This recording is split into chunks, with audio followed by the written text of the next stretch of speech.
Sidang putusan kasus Prada Luki mencapai titik terang. 22 prajurit TNI dipecat dan divonis penjara.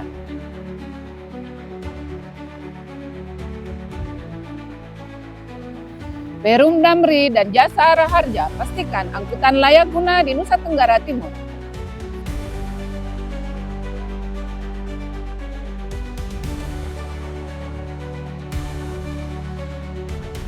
Destinasi wisata Patung Bunda Maria Teluk Gurita ramai dikunjungi pada momen liburan Natal dan Tahun Baru 2026. Halo pemirsa, saatnya Anda menyaksikan Baita Belu, program berita teraktual yang terjadi di Nusa Tenggara Timur selama sepekan. Saya Anina akan menemani Anda setengah jam ke depan.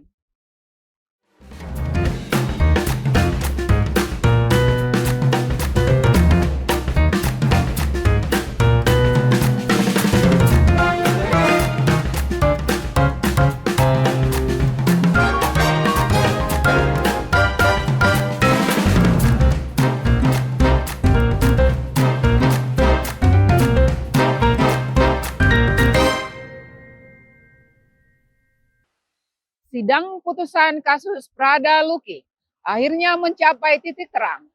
Melalui Pengadilan Militer 315 Kupang, Majelis Hakim memutuskan hukuman dipecat dan divonis penjara terhadap 22 terdakwa prajurit TNI. Berikut liputannya untuk Anda. Sidang putusan kasus Prada Luki akhirnya mencapai titik terang. Pengadilan Militer 315 Kupang menjatuhkan hukuman pidana penjara serta pemecatan dari dinas militer terhadap 22 prajurit TNI yang menjadi terdakwa. Majelis Hakim menyatakan para terdakwa terbukti bersalah melakukan penganiayaan terhadap Prada Luki hingga meninggal dunia.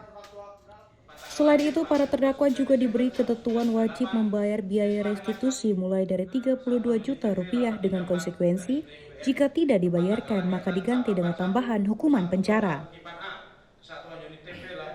Terdakwa 17, pidana pokok penjara selama 6 tahun, penetapan selama terdakwa berada dalam penahanan sementara, dikurangkan seluruhnya dari pidana yang dijatuhkan, pidana tambahan dipecat dari dinas militer.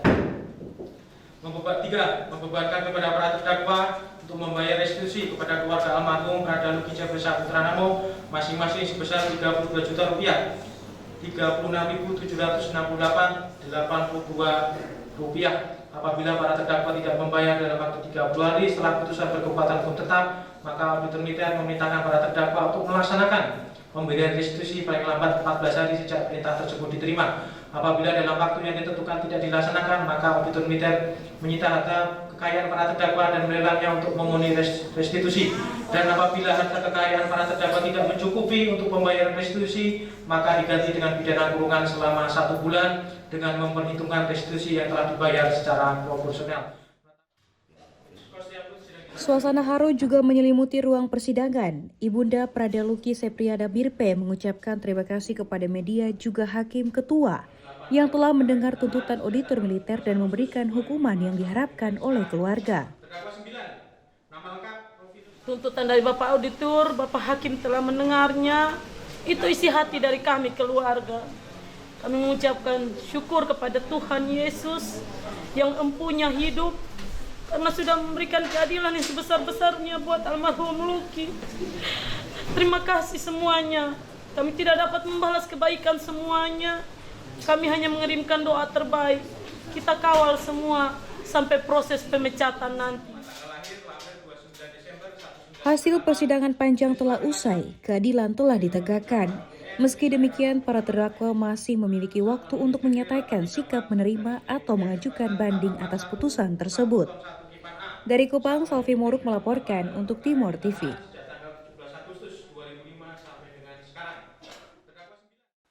Jelang putusan akhir, duplik penasihat hukum terdakwa tetap pada pendirian bahwa peristiwa yang menyebabkan tewasnya Prada Luki berlangsung ketika proses pembinaan dijalankan dan telah menjadi kebiasaan dalam pembinaan prajurit. Penasehat hukum para terdakwa kembali menegaskan bahwa meninggalnya Prada Luki terjadi dalam rangkaian proses pembinaan dan telah menjadi hal biasa dalam institusi. Pernyataan tersebut disampaikan saat sidang pembacaan duplik yang berlangsung di Pengadilan Militer 315 Kupang pada 29 Desember. Dalam dupliknya, penasehat terdakwa tetap pada pendirian bahwa peristiwa yang menyebabkan tewasnya Prada Luki berlangsung ketika proses pembinaan dijalankan. Penasehat hukum menilai hal tersebut telah terungkap secara jelas sepanjang persidangan. Militer menyatakan penasihat hukum dan para terdakwa dalam penguraian unsur dengan sengaja sebagaimana dalam pledoi adalah suatu pendapat atau dalil yang tidak dapat diterima logika hukum, merupakan anggapan yang keliru. 2. Bahwa sebagaimana yang telah dijelaskan sebelumnya, ditambah dengan penjelasan dalam replik auditor militer, justru semakin menguatkan tidak ada unsur kesengajaan yang dilakukan oleh para terdakwa. Dalam replik auditor militer dijelaskan, mens rea tidak dibuktikan secara langsung tetapi disimpulkan dari perbuatan lahiriah atau actus reus dan keadaan yang menyertainya. Artinya isi hati para terdakwa tidak dinilai secara abstrak, tetapi menarik kesimpulan kehendak dan pengetahuan para terdakwa dari fakta objektif.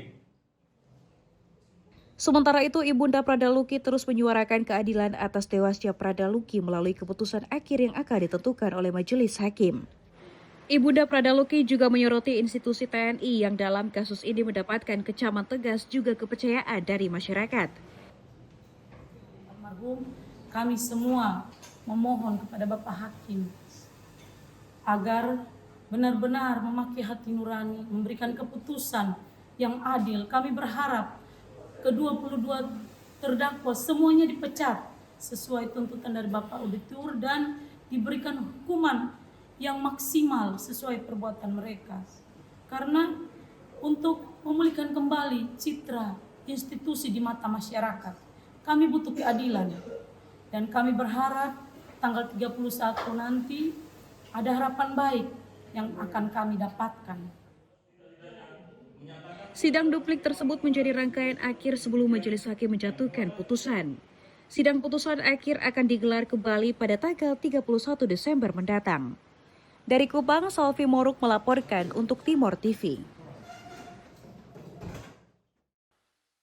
Kementerian Sosial Kemensos Republik Indonesia menggelar acara perayaan Hari Disabilitas Internasional 2025. Acara ini menampilkan pameran dan basar karya penyandang disabilitas dari berbagai daerah.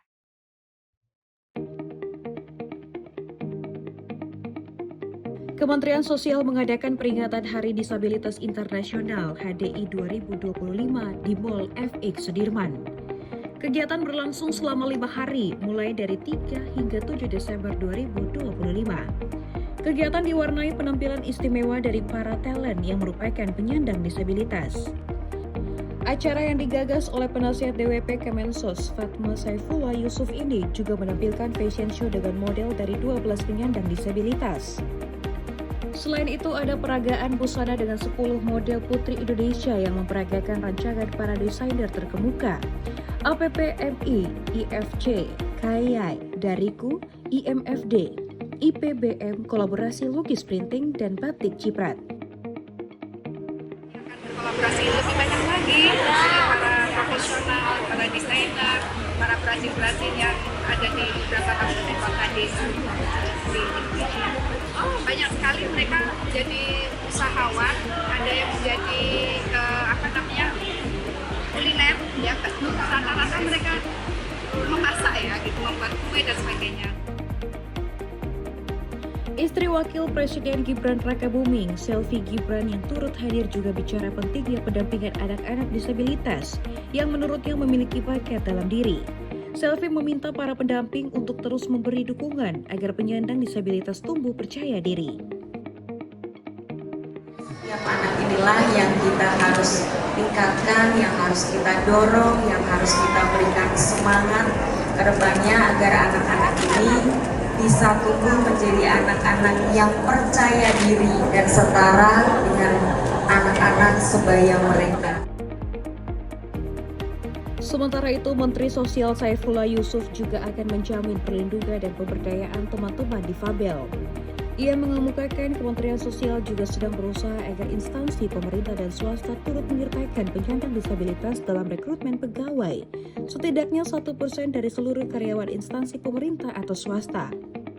Menyertakan penyandang disabilitas dalam merekrut pegawai. Demikian juga swasta. Paling tidak 1% dari seluruh karyawannya adalah penyandang disabilitas. Gus Ipul juga menyempatkan diri menyapa langsung para penyandang disabilitas yang hadir pada kegiatan ini. Ia juga meninjau bazar yang menampilkan produk para penyandang disabilitas. Perayaan Hari Disabilitas Internasional bukan sekadar seremonial, melainkan rumah dari banyak cerita tentang kebersamaan, kolaborasi yang tak pernah memandang batas, uluran tangan, dan donasi yang penuh ketulusan. Rangkaian kegiatan diakhiri dengan Funwalk HDI 2025 di Bundaran Hotel Indonesia. Kegiatan yang diikuti ribuan peserta ini dibuka oleh Wakil Menteri Sosial Republik Indonesia Agus Jabo. Kegiatan ini menjadi puncak rangkaian peringatan HDI 2025. Dari Jakarta, Tim Liputan Jawa Pos TV melaporkan. Perum Damri dan Jasara Harja lakukan kolaborasi untuk pastikan angkutan layak guna di Nusa Tenggara Timur. Informasinya usai jeda.